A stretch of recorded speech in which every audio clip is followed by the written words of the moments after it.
So I go back to my list that I started out with, cabinet number 21. This is cabinet number 21. I know what it's supposed to be. It matches all that. So it all comes back to the numbers that I used when I started, when I took off down the road. The difference between this and what you're talking about, you're ordering it off of I'm ordering this from a particular individual that I know in town and has done a lot of work and does stuff, and he knows where I'm at and I know where he's at, okay? And I know all the information that he gives me is my information that I gave him. He works with me every time you know, I've known his dad for quite a while, but anyhow, but it's the same, but it's different because it's all your information. You went to the house, you sold the job, or it's your house and you want to do it. The only two options that I think he's got is bloom and grass. They're both undermount and they're soft close. Yeah. If you're a homeowner and you want to try this, you want to do this, I'd be more than happy to walk you through it and help you through it. These are about $35 or $40 a piece. I can pick them up for about 20 bucks. So if you want to walk your way through it, I'll help you get, because I deal with the wholesalers and I can buy them at $20 a piece. Last time I looked, $20 a piece. Bidenomics is what it is. I don't know. It might be 25 tomorrow. Who knows? I don't know. So whatever.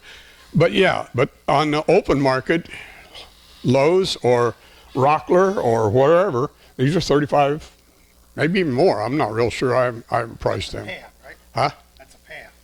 A pair, yes. This is just one. I haven't tried that yet, just putting one slide in. I wonder if I can get by with that.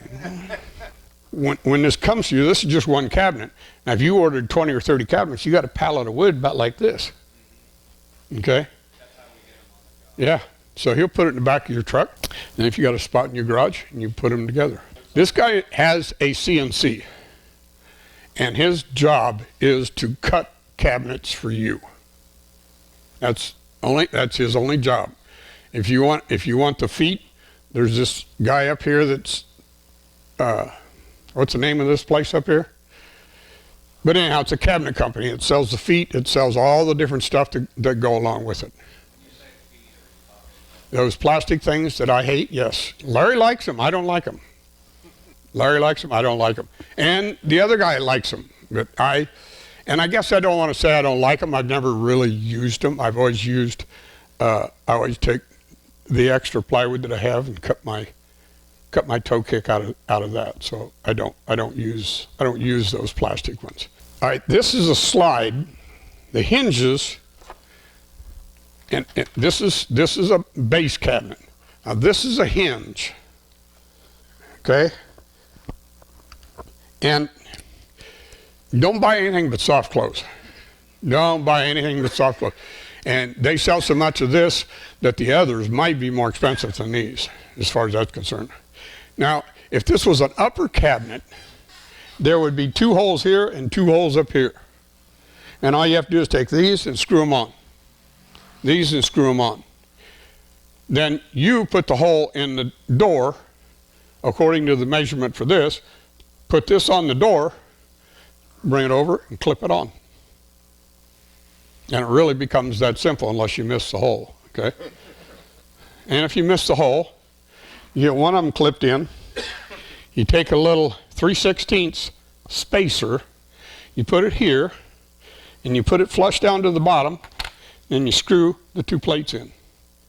You don't need them to put the holes in there, but you know, you can. Because when I build a cabinet myself, I wouldn't put the holes in, I just do it. So you take a little 3/16 spacer, because you've got to have room, 3/16 is right, and you just put it up there, ding, ding, and you're done. So, and these are soft close. This is soft close. And all right, I'm going to take this apart before it falls.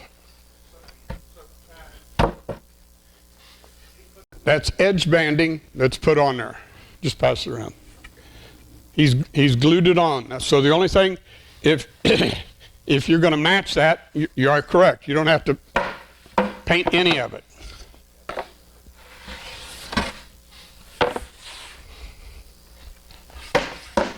Unless your white doesn't match this white. Then you put a regular maple edge banding on it. And then you paint it. That's what all the grooves are for, is for the different tendons and the stuff that goes. So it's pretty well, when you put some screws in it, it's pretty well locked together. It's a real nice, it's a real nice cabinet, okay? I don't know how familiar you are with the cabinet companies that I order from have dovetail drawers. You can order the drawers already pre-finished and done and over with. Now, these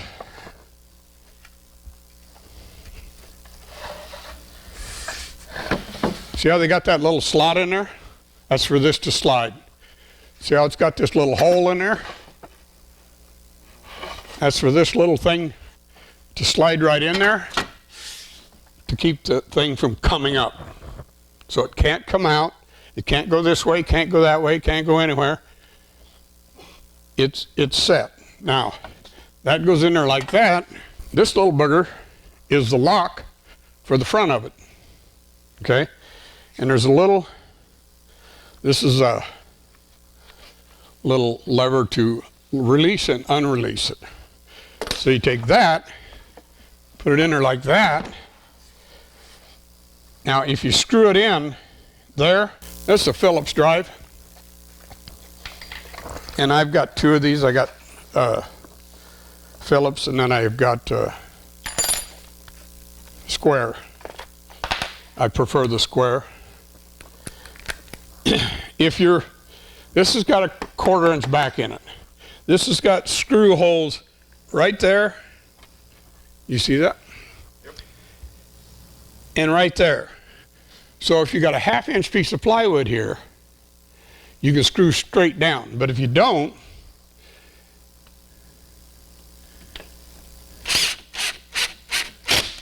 you screw right there. Okay? Because if you go through the other way, the screw will come up through the plywood. Okay?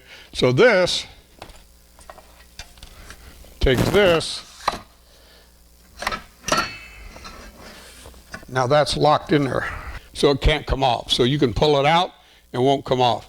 Now when you want to take it off, you just push that in, and you take the slides off. The slides stay in the cabinet. Take the drawer and stick it off to one side, and you got it. The biggest reason that I kind of came out that I wanted to show this, because you guys are woodworkers, and sometimes you want to, hey, you got a new vanity you want to build? You don't have the big table saw, you don't have the big this and big that. It's a simple way to do it. Now your end of your cabinet, since you already put screws in it, we'd put a little Bondo over the screws, and we'd veneer the side of it, and we'd paint that end. All the rest of the ends go like this, so they don't have to be painted. Now if you want the bottom of it painted, then we veneer the bottom of them, and then we paint the bottom of them. Or we can just, if you put a light rail underneath there, you really don't have to paint them. But the classier the job, the more you paint them. I'm going to tell you there's a lot of cabinet companies in town that are doing this. If I had my big saw back in here and stuff like that, and I wanted to do a couple of cabinets for my house, would I cut them myself? Yes. Now that I don't have it, if I want to do 4 or 5 cabinets, or I'd still cut a couple here, but I don't on this kind of saw you can't square a 8 foot by 48 inches is pretty hard to get something done with that, and it's just hard to keep everything square. So yeah, I'd go to this guy as much as I could. This is about a way, what I'm trying to show you is a way you can do it if you want to do it. Okay? That's really what I'm trying to show you. So, and anybody can do it, and if you want to help walk through the whole system, come on down. I'm more than happy to. I can make as many mistakes as anybody, you know what I mean? It's not, but he might take a single cabinet too, I don't know. You know, I'd have to ask him. I'm gonna say you'd almost cut it in half. If you did all the work, put everything together, maybe half. I'd be more than happy to let you use part of the shop, yes. Would I let you use to put some cabinets together? Absolutely. Yeah, I don't have a problem with it. 90% of the cabinets made today are birch. Why? Because it's cheaper. Maple is the highest quality. Yes. The plywood comes from you. He used to supply the plywood, and the whole thing becomes liability versus do and all kinds of different reasons. So he says, you bring me the plywood, I'll cut it for you. You can actually order the cabinet with a toe kick put in it. Yes. I don't. Okay. But you can. You can order these cabinets from this guy with the toe kick cut. So what do you put under your cabinets? I build a toe kick to go under it. Just build a platform? Well, I do it that way because I can go in and I can get all leveled up. And all I'm leveling is a toe kick. Yeah. And I got the toe kick nice and level and done and over with. I just throw the cabinets up on top. A little easier than that, but yeah. You throw the cabinets in, you do your tweaking, and you go from there. All right, I got one more thing for you. You ever heard of old growth wood and new growth wood? How many people okay. How many people want to know what old growth is? Which one's which?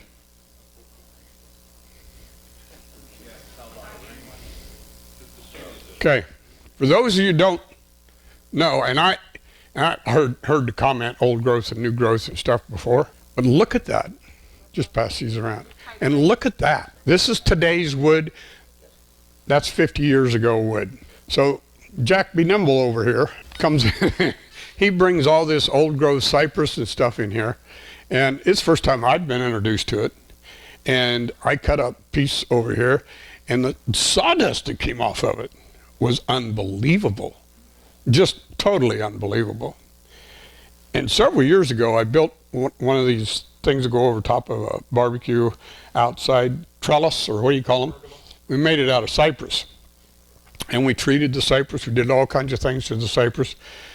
And a guy called us 5 to 6 years later, and he says, rotten out. And it's just that the new growth is not worth a tinker.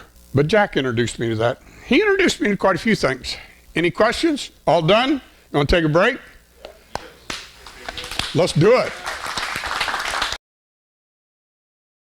I had a buddy of mine over the house he likes to play a little bit in wood, but he likes to eat even more. So he does. You haven't tasted my cooking, only my brownies. You see what I do to a steak? No.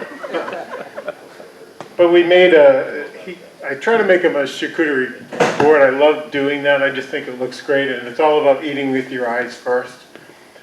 He only had a plastic cutting board. I thought, I can't let that happen. I got to do something. So I went out to the shop and I found an old piece of Bacote that I had. And I always saved it because I thought it would be cool.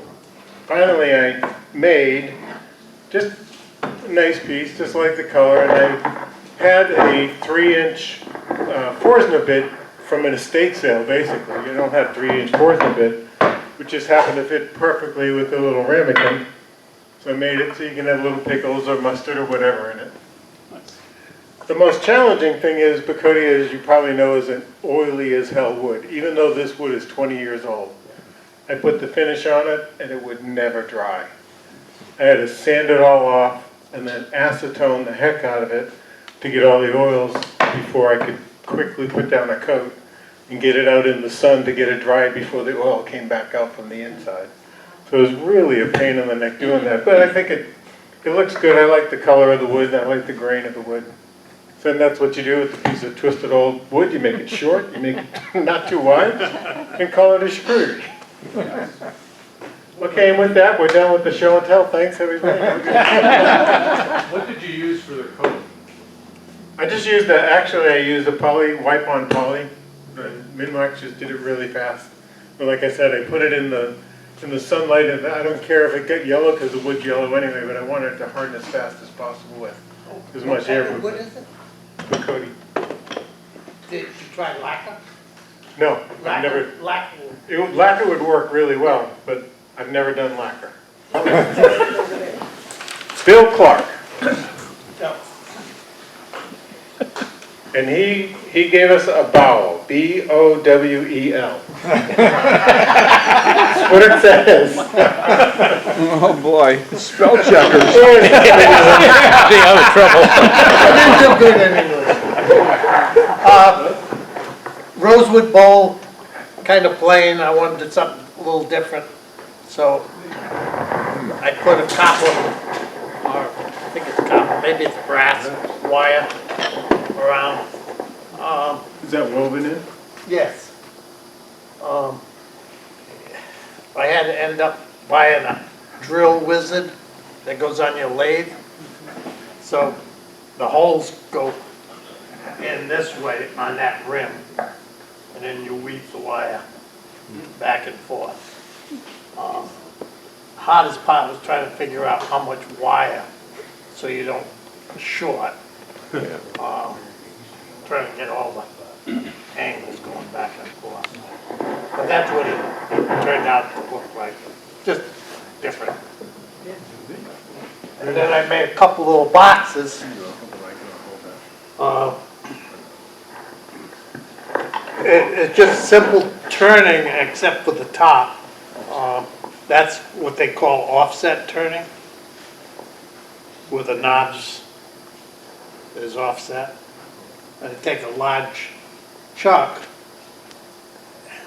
drill some holes in the back side of it, and put in some wooden jaws with the hole off center in the jaw.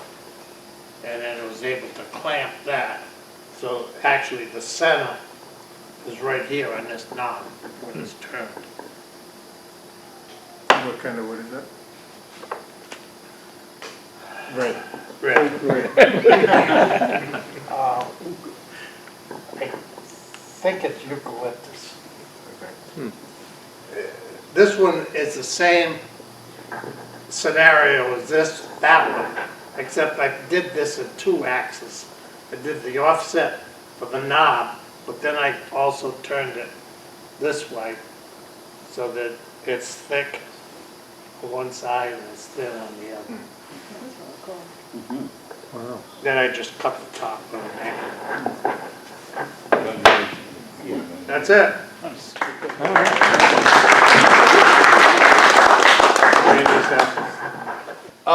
This is a vase that I kind of designed and built. I tried to incorporate a couple different types of wood turning techniques. The bottom of it is what they call staved turning, okay, where you cut the staves wider at the top and narrower at the bottom, and then they're cut on an angle so that they meet around in a circle.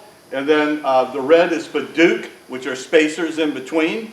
The top 4 rings is just general segmentation, where they're segmented rings, where the Paduke is glued onto the bottom of the wood before you cut the segments. And then I made a lid and a little topper. I don't thread mine, I just kind of did a little thing to set them on the inside. When you're making one of these, the segmented part is pretty simple, but in order to make these staves, you have to make a jig. Okay, you start out with a rectangular piece of wood, and then you put it in a jig, and you turn it at a little bit of an angle, run it through your table saw. That cuts your 2 sides down, because you can't just cut one down. You start it from the center and work out, flip the wood over and do the other side. And then once you cut the sides narrower, then you have to take a second jig in order to cut the angle in the staves. So then you run them through your saw, cut the angles. So like when I was making these, when I had the jigs all set up, I ended up making 3 of them out of 3 different types of wood.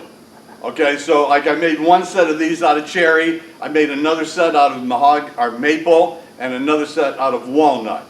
Okay, and then I kind of set them aside, and then I would build one vase at a time, because it took longer to set up the jigs and the angles to cut. You know, and once you got the thing to fit around nice and tight, okay, I got it all dialed in, now it's easy just to cut the pieces. If you take apart your setting, then you have to reset it up in order to fit it to get it right. So this was kind of like a vase or an urn type of a situation. It's got a Minwax polyacrylic finish, okay, which is a water-based finish. Okay. Now, I also made this little box. Never made a box before, okay? But my inspiration behind this was that I've got a 11-year-old grandson. And for his grades, Grandma and I pay him $5 for an A, you know, and $4 for a B and $3 for a C. When it come grades this time right after Christmas, we kind of paid him for his grades, and he went up in his bedroom and he come down with a sock. And he kept his money in a sock. Okay, and I says, Mikey, that's a good place to keep your money in a sock. So I got to thinking, maybe Mikey needs a box to put his money in. Okay, so I had some white oak and I had some mahogany, and they were just narrow strips, as you can see. That's how wide it was. And so I decided to try to create a box that had no hinges or anything like that, because I didn't want to kind of put brass or anything like that. Made it all out of wood. So I made the band on the inside and kind of made it a suction fit, and ended up making a box. And so I had to make one for him and then one for his brother.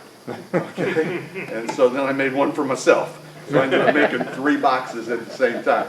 There again, once you start cutting all the strips, getting all these things to meet up all the way around was the trick. So once I got it set up right, okay, let's just rip some more. And so I made a little, I don't call it a jewelry box for the little guy, I call it a treasure box. So he can keep his treasures in there.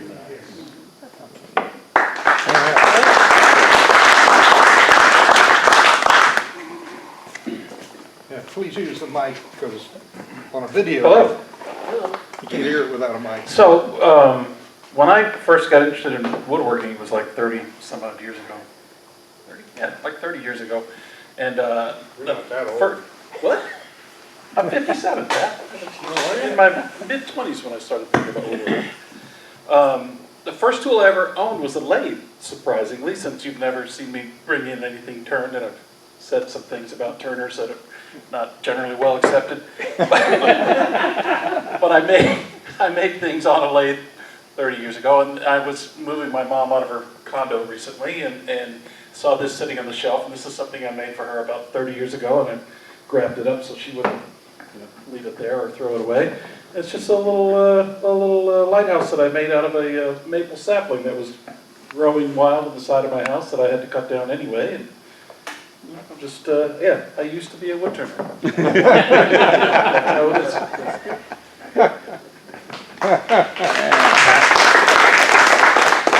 Stories are good.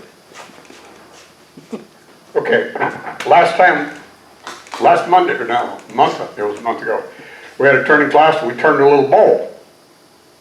We had a chunk of wood, it was about 2 inches thick or something like that. But I took the other half of that bowl, instead of making a bowl, I made 2 little, what do you call them? Thingamajobs. Goblets. What are they? Boxes. And they're just as pretty as all get out. Anyhow, I kind of like them. I like the wood. It was beautiful wood. And then Jack, who left us, had some, no, this is not old growth. No. Some wood, some sort of. Pecan. This is pecan wood. Okay, so they had a couple of 4x4s or whatever it was, and I was turning away, and I was trying to make this, but this is what I got. What I'd done is I made 2 of these, which are a little thicker on the inside because of the way the cap goes on, and I changed my mind and I wanted to do this kind of cap. Well, it already started here. Well, Marvin knows exactly what happens when you do that. So I just turned it on down and made that. And pecan, I've never used pecan wood before, but it's really pretty. So, yeah, had a good time doing it. Mike Bessemer. So my second favorite customer, my daughter, wanted a tray, and so any new project deserves a new tool. So I went out and bought a Freud box cutting, box joint cutter. It's a, similar to a dado blade. It's two blades put together, and you can cut either a 1/4 inch or a 3/8 inch box joint. I'd never done box joints. I've always thought they looked good, but after I bought the blades, I found out the reason I don't do it is you gotta make a very precise jig. My jig probably took longer to make than this thing. But anyway, so it's a new tool, and I enjoyed it. I'm now trying to make the 1/8 inch or the 1/4 inch, which is proving to be a challenge. But in any case, I also had some leftover ambrosia maple, and so this is sort of book matched. I took one piece of wood. It was about 14, 15 inches long and about 5 inches high, and I ran it to the table saw a couple times, basically resawing it down to something that was thin enough to make a bottom out of. So it's down to about 1/4 inch. The good thing about that is with the ambrosia maple, it allows you to get a lot of the color that you don't get sometimes when you've got a lot of the maple without the ambrosia stain in it. So, yeah, that's my project for this week, or this month. All right, thank you. And again, next time bring in more. We always love to see them. That's the end of the show and tell. Is that the end of the show and tell? That's it, I'm done. You do know, that's what the vice president, that's what, I did this for 2 years. I don't know why you thought I never did this. Just because I always gave you. Do you know where all this color comes from? There's a beetle that infects the tree and He poops in there. Is that what it is? Beetle poop? It's the way it was explained to me. So that was the bowel reference, is that what you're saying? Is that it? Are we done? We're done. Drawing. You got drawings. Okay. How about turning Monday? Oh, Monday. Good. Who was supposed to remind me? Didn't do it. Uh-huh. Yeah. Yeah. No, Larry did it. Monday, we will do turning, and what we are going to do is I saw it up at the show, a piece of wood about 2 inches thick, about 6 by 6, and we're going to turn a little bowl, and we're going to turn the outside. We're going to put wings on it. And I hope somebody shows up that knows how to turn more than I do so we can get this done. Because I thought it was just a neat idea, and I've had 2 other more experienced turners say, oh yeah, that's easy. So I'll go, okay, okay. Yeah, I'm looking right at you, Marvin. Or Bill. Okay, now drawings. Okay, Alvin's going to start. This is the red raffle ticket that you got. So make sure you look at your numbers. I have Barry's up here because he got sick and had to leave. Okay, so look at your red ticket numbers. And we'll get somebody to pick one out. And we have, the number is, I'll just do the last 4. For these clamps right here, that you see right here in front of me, is 7817. So, oh, who said that? All right, we have a $50,000 winner. 7817, you get the clamps. There you go, very good. Okay, so that's the new way we're doing the raffle, and that would be it. All right, so now, what do we do now for this thing? You want to do the door prize first? Door prize, you want to do door prizes first? Okay, here we go. Door prizes it is. Where's my list? All right, here we go. We're going to do door prizes. And the first number is, you want to read them off? Number 34. Who's number 34? Zars. Is it Tori? T-O-R? I can't read it. Tor's ours? Tom? Tom's ours? Anybody here names close to that? No, it's not Pat. It's spelled wrong.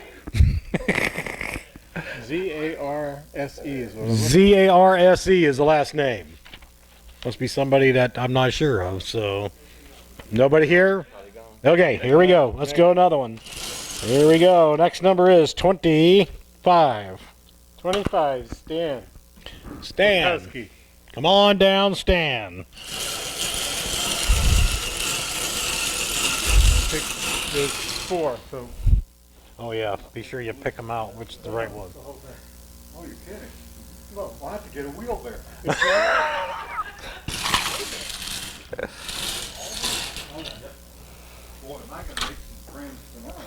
Number 16. Number 16, Marvin. Marvin, come on down.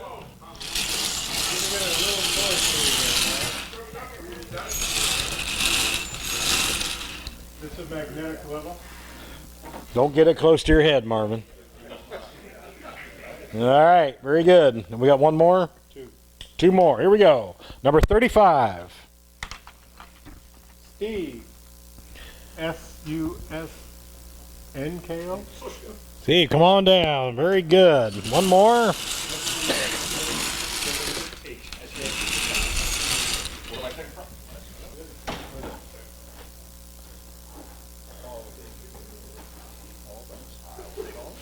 Okay, very good. Number 18.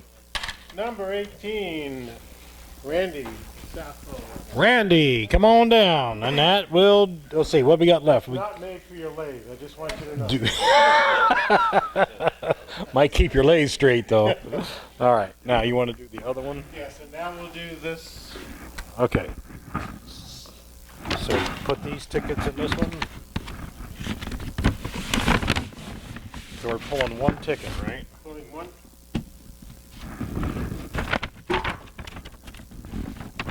Get them all. You got it, yeah. Let's see if I got them. Hang on, folks. We're new at this one. Got it?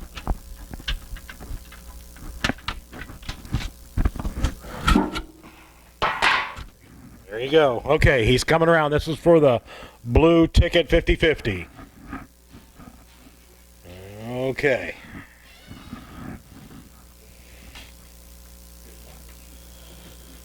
And we have the blue ticket for the $50,000 winner is